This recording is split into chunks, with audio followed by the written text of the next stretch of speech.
mentality na gusto nila mag-farm and farm and farm. Grow tall with their cores and then just hammer the opponents with a lot of items in your face. At yun ang usually na ginagawa ng Signal Ultra Wars. They kind of feel that way. Parang there's a time where Signal Ultra Wars let go of the driver's seat, of the wheel at a certain point. And that should not be happening if you're playing the Kimi type of composition. Yun nga eh. So, with that being said, I think it's right for ePro here to take out the Valier, which I think was very good in the hands of Imba DJ in Game 1. Yeah. And the Ling here, I think this is just safety. This is an active band. They might be trying to cook up something on their side since they are on the play. Sila yung unang pipili. Meron silang dibs sa kung anong gusto nilang core. So they're taking out the lane to keep their backline safe. On the side of the Warriors, though, Selena and Farsa once more being respected. I think this Farsa is really a top band material ngayon. Nakita natin yung mga changes with Farsa. And if you give it to anyone at all, sobrang nag-fit kasi siya sa kahit anong lineup. I mean, damage, a little bit of CC, and good positioning, good reach. Kahit anong composition, pasok na pasok in Farsa. It's like a Chang'e pero mas targeted yung kanyang mga nukes. Kasi with CC and mobility. With mobility as well. Woo! So, that's interesting. And one thing na kailangan natin i-take note kung bakit sobrang sikat itong Farsa is yung kanyang wings by wings. Bruno. It is wings by wings yung kanyang pag-traverse. Yep. It gives you that kind of movement speed so that you can transfer from camp to camp in terms of jungle, tsaka lane to lane, which then allows Farsa to get a lot of farm and also transfer from one farming pattern to a fight, for example. Yep, she can just do it on the flick of a switch. Exactly. A press of a button. Ranger. Here we see now first pick on the side of the ePro squad. It is going to be Kufra alongside Ranger and Lolita. And this is a statement. They're building their front line. Yeah. Tapos medyo safe pick dito on the side of the Granger. Again, one of the few marksmen that's valid in this meta right now. So now, the Granger is a problem para sa Signal Ultra Warriors. Kasi mapapaisip ka dito, how are you gonna deal with this Granger? Kasi meron dalawang approaches. One is to kill the Granger outright. Pierce the backlines, kill the Granger, get Fusion, get your Assassin Selkert, get Ling, for example. And the other approach is to tank up the damage. Kung anong high loss, mag-revitalize ka, tanggapin mo yung damage ng Granger and hope for the best.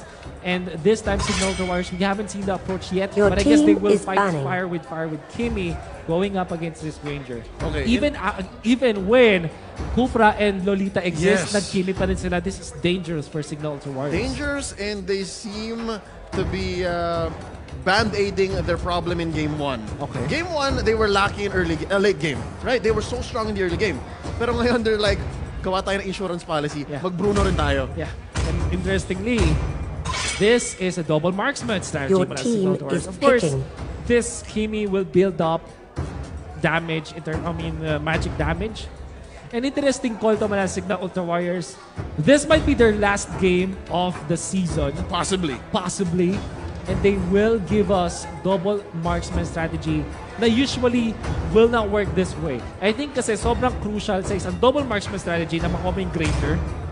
Because Granger can act up as your early game shots or your burst or your nukes. Your team in terms of physical. Kimi and Granger could have been good. Yeah. But Kimi and Bruno, this might be good. But I think that Signal Ultra Warriors should be prepared for this. They will go all-in damage dito. Look at their composition. Makunat in a way ang Tam at Kufra, but this is nowhere near attack. Your team is picking. Wow. This has to be, you mean a Tams and an X-board? Yeah. This has to be a support X-board. Support X-Borg and... support X-Borg, support Tams. One or the other. There's gotta be a way here na maging totoong frontline itong dalawang to. Makes me wonder, what are their offlane options? Offlane options. I mean, their X-Borg and the Tams is there. How about your initiators? How about your tanks? Where will we go? Rafaela. Shades of a once well-known Signal Ultra Warrior here, D. It is going to be Imba DJ's Rafaela. Let's look at the second phase ban. Baka naman this might explain as to why Signal Ultra Warriors is going this way. They do pick... ePro takes out the Diggy. Yeah. Tapos yung nerespeto dito ng Warriors, yung Renzi Unitarisla, which was a very good meat shield earlier in Game 1. And for ePro, they do pick up the Masha, Renzio Classic, and as well the Esmeralda. Wow, this is interesting. Because I think that really Signal Ultra Warriors, ito na yung time na there's only the river card left sa isang poker game. Yep, the very last one. And they And go then with the... you know that you have parang one more for a full house or anything. And then you're not sure, but you put all your chips right now. Double or nothing. Double or nothing. All in or nothing. Go big or go home para Signal Ultra Warriors. Not entirely a fan of it. Lalong-lalo na sa the way that they put this. There's no legit stuns on their side. Actually, no. 5 seconds till the enemy stun on reaches their the battle. side. Rafaela has it. Smash them. Well, does have it, but no hard troops lockdown. That's it. No. It's a skill shot even. And the thing about it, Renny Pro, napaka-standard na kanilang ipipick dito. Signal Ultra Warriors, I hope that they brought something in the table that we haven't seen yet, because this might be their last game. We'll see as they move in with 3 members from the 4 members from the left side. All five in mid, and they are gonna go for this invade. Ladies and gentlemen, this is game 2 in a best of 3. It's do or die for the Signal Ultra Warriors squad. Again, very textbook for the side of ePro. Let's introduce our players. KLVJ as the Esmeralda, Renzio on his Masha. Si Raflisha naman ang kanyang Kufra, the championship hero. JP as the Granger, of course, Greed on that Lolita.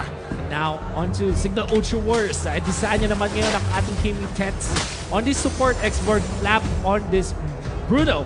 And Ima DJ on this Rafaela support and Eston on the offlane Tams. Isa na agad ang problema ngayon ng Signal Ultra Warriors. BREN Pro able to give JP so much farm once again. This time Rafaela jumps in, but he might be punished. But of course, that is Kufra. Kunat, and I think he activated the sprint, so that's why he was able to run away as well. And of course, nice use of the bouncing ball to disengage. Interesting now. For Signal Ultra Warriors, meron silang karapatan maging super aggressive dito. I mean, if you look at their lineup, sobrang lambot, madaling patayin.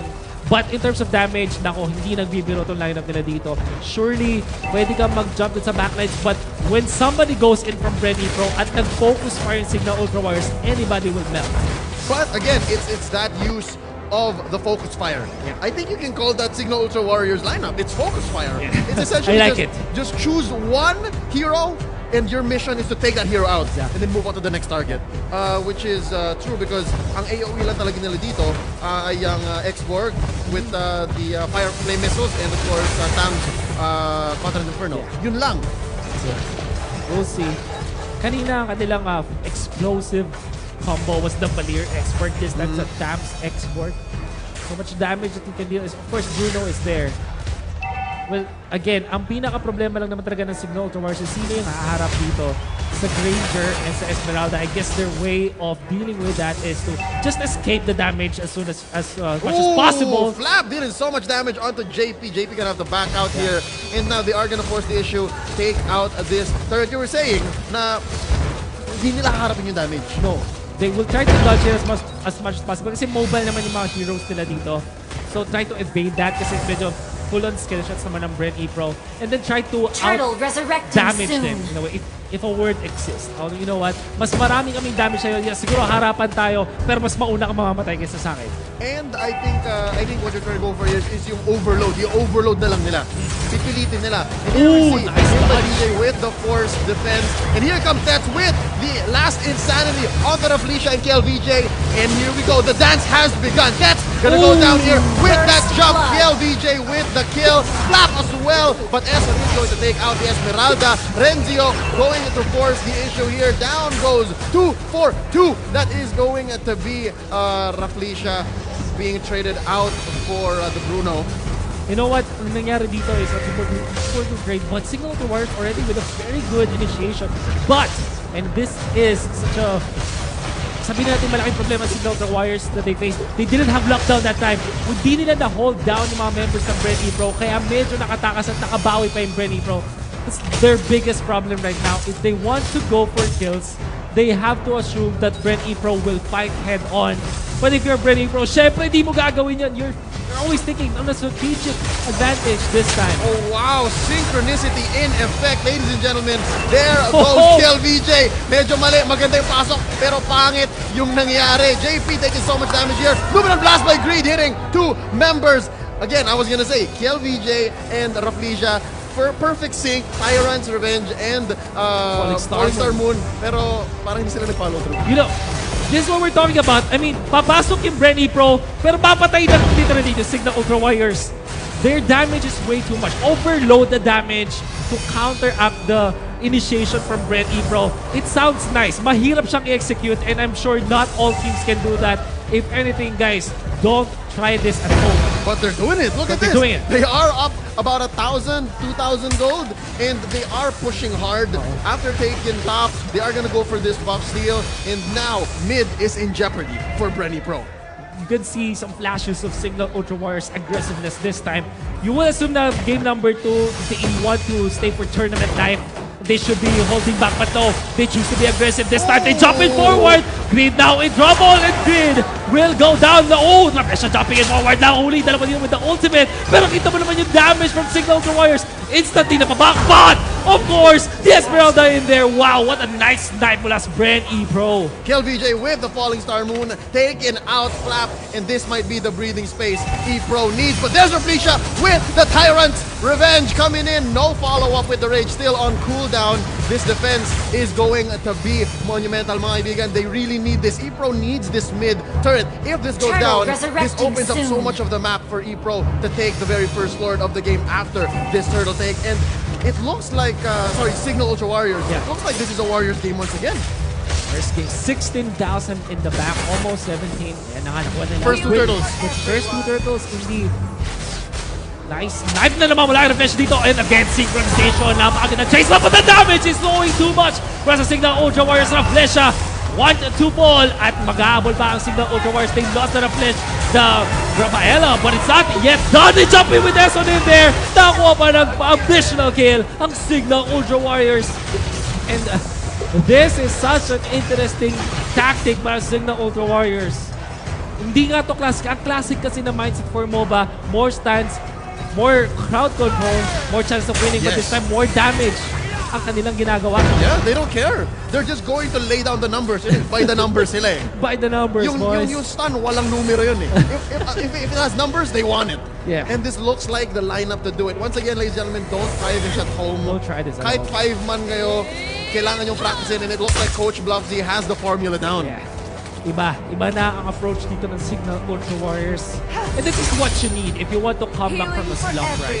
Conference 2, really bad for Signal Ultra Warriors. Season finale, they were given this chance because of the points that they accumulated all throughout the whole season. And hindi nila take for granted itong chance na binigay sa nila. Game 1, they almost won it, but they lost it. Tingnan natin game number 2 if they can hang on to this lead. To be honest, the comeback potential really was on the side of BREN Pro in game 1. I gotta give him that. The hyper carry Bruno, they had it in the bag. Itong Signal Ultra Warriors ngayon, yun nga, sabi ko kanina, meron silang insurance policy. If they really want to go late game, they can. Yeah. And it looks like Pro, their spike here has to happen in the mid game. But it looks like Eson was caught out. Continent Inferno is gonna be enough to sustain him for a few seconds, No way. but it might not be enough. JP taking him out. Point blank, but check Push out up! bottom. Oh, the turrets will melt this time. Naku po, kailangan nila mag-recall ngayon. And that's gonna be an inhibitor down. Oh, Signal Ultra Warriors, may greedy mo sila mag-overstep sa last insanity gonna be used. Tatlo yung nahuli. Oh my goodness, Signal Ultra Warriors! Damage! Tons of damage! This Signal Ultra Warriors squad, pupunta sila sa gym. They're gonna lift all the heavy stuff in there. They won't care about the reps.